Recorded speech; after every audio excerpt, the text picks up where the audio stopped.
ya. Yo WhatsApp dengan nanti itu siapa ya? Oh, biarlah mati situ. Pokoknya sekarang kita mau ke KBRI. Kita mau salah di Idul Fitri. Jadi kita berjamaah di sana khusus untuk Indonesia people. See you later. Bismillahirrahmanirrahim. Assalamualaikum warahmatullahi wabarakatuh. Innal hamdalillah nahmaduhu wa nasta'inuhu wa nastaghfiruh wa na'udzu billahi min syururi anfusina wa min sayyiati a'malina. May yahdihillahu fala mudilla wa may yudlil fala hadiyalah. Asyhadu an la ilaha illallah wahdahu la syarikalah wa asyhadu anna Muhammadan abduhu wa rasuluh. Ya ayyuhalladzina amanu ittaqullaha haqqa tuqatih wa la tamutunna illa wa antum muslimun. Ya ayyuhalladzina amanu ittaqullaha wa qulu qawlan sadida yuslih lakum a'malakum wa yaghfir lakum dzunubakum wa may yuti'illah wa rasulah faqad faza fawzan 'azima. Amma ba'du. Bapak-bapak dan ibu-ibu sekalian, pada hari ini saya mewakili Bapak Duta Besar Bapak Muhammad Basri Sidahabi yang kebetulan pada hari ini beliau menghadiri undangan di Wajbah Pilis. Beliau sebagai wakil negara Republik Indonesia untuk Qatar. Oleh karena itu, pada kesempatan hari ini beliau tidak dapat hadir berkumpul bersama kita dan mewakilkan saya untuk mewakilkan. Saya di sini mewakili pemerintah Republik Indonesia KBRI Doha, mewakili pemerintah Republik Indonesia di Qatar.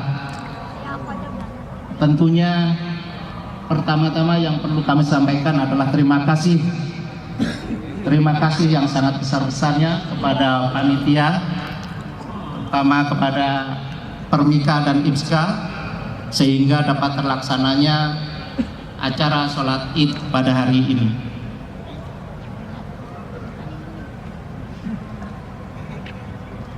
Tentu banyak hal yang bisa kita gali dari apa yang telah kita lakukan, terutama sebagai umat Islam yang telah 1 bulan penuh melaksanakan ibadah puasa. Ibadah puasa tidak lain hanyalah perjuangan kita untuk melawan hawa nafsu.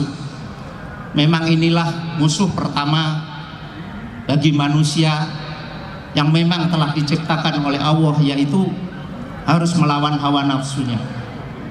Baik nafsu tentang nafsu biologis, nafsu amarah harus kita kendalikan. Dan tujuan kita dalam berpuasa adalah ketakwaan. La'allakum tattaqun.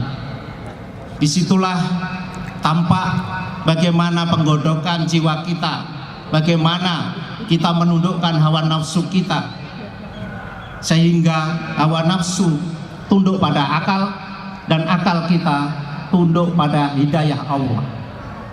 Banyak di antara saudara-saudara kita yang di dalam puasanya tidak mendapatkan apa-apa kecuali lapar dan dahaga. Bahkan untuk mengendalikan nafsunya pun masih sulit karena kemungkinan tidak sempurna ibadah puasanya. Kalau kita dengar bagaimana umat Islam baik di Indonesia maupun di seluruh dunia banyak mengalami penderitaan-penderitaan, tak lain hanyalah karena tidak bisa menguasai hawa nafsunya. Hawa nafsu, terutama nafsu amarah, itu adalah pintu setan.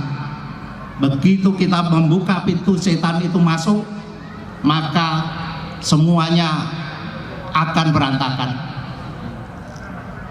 Kelemahan terutama terbesar dari umat Islam adalah menjaga persatuan.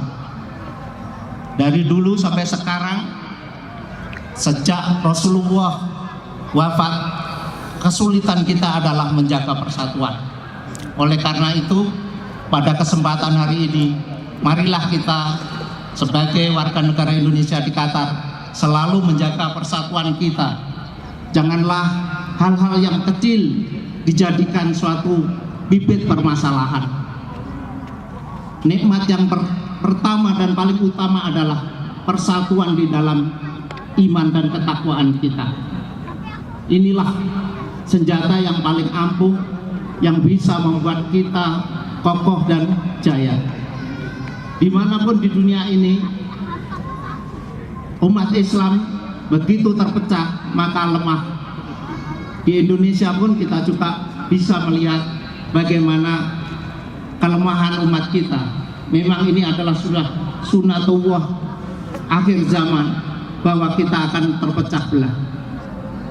Dan ini suatu saat juga akan Allah akan menampakkan kejayaannya bila umat Islam yakin bahwa kita bisa bersatu, satu dalam ketakwaan dan keimanan. Kita dengar banyak saudara-saudara kita karena terpancing amarah, nafsu amarah, sudah frustasi dia menjalankan agama yang penuh damai ini.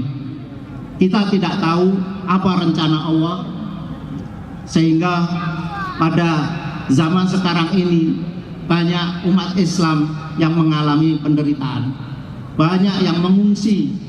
Apakah itu rencana Allah juga untuk menyebarkan Islam ke seluruh dunia? Wallahu a'lam. Saya kira Allah telah mempunyai rencana-rencana sendiri bagaimana hingga akhirnya Islam akan jaya kembali.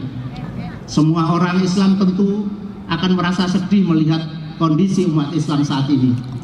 Namun demikian, janganlah kita mati dalam keadaan bukan Islam, dalam keadaan selamat terus, hati kita selamat, dalam keadaan tenang, dalam keadaan damai.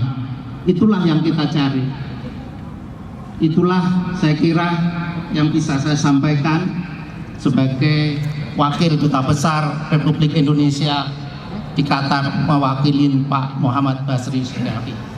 Akhirul kalam, taqabbalallahu minna wa minkum siyamana wa siyamakum, taqabbalallahu ya kalbim. Kullu am wa antum bi khair.